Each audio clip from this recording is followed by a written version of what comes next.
Piraso ng papel kung ituring, pero ang 12 pahinang papel na ito malaki ang bahagi sa isa sa pinakaimportanteng pangyayari sa kasaysayan. So this is basically the birth certificate of our nation. Ito ang kopya ng Acta de la Proclamación de Independencia del Pueblo Filipino o ang Deklarasyon ng Kasarinlan noong June 12, 1898. Lampas 100 taon na ang dokumentong ito na isinulat ni Ambrosio Riazares Bautista. Nakasad dito ang pagtatakwil sa Espanya matapos ang mahigit 300 taong pananakop sa Pilipinas. Karapatan ng mga Pilipino na maging malaya at magtatag ng sariling pamahalaan sa ilalim base sa dokumento sa diktadurya ni General Emilio Aguinaldo.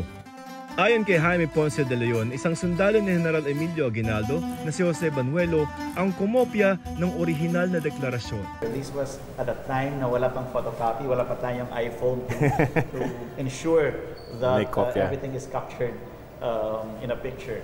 Ito rin daw ang nag-iisang kopya ng deklarasyon na ang orihinal ay nakalagak sa National Library at isusubasta sa paunang halaga na 1.6 million pesos sa Leon Gallery. Kasabay na isusubasta ang ilang mga masterpiece ng mga Pilipinong pintor katulad ni Juan Luna. Ang kanyang obra ipininta sa parehong panahon ng Espoliarium.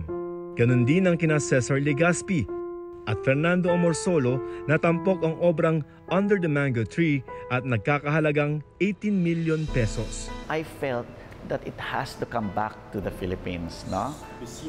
To be seen by Filipinos, because this is a source of pride that we Filipinos can achieve, can create something this beautiful.